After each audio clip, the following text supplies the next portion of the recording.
Ito ang aking pangako, pag-ibig na di maglalaho. To be patient, to be kind and to be true, to love and to be loved by you.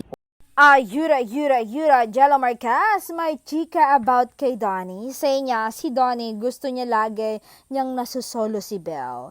Dati sinasama pa kami sa lahat ng lakad nila, pero ngayon hindi na, minsan na lang. Si Brother Jello na lang ang sinasama nila, pero naiintindihan ko naman, may love life na kasi.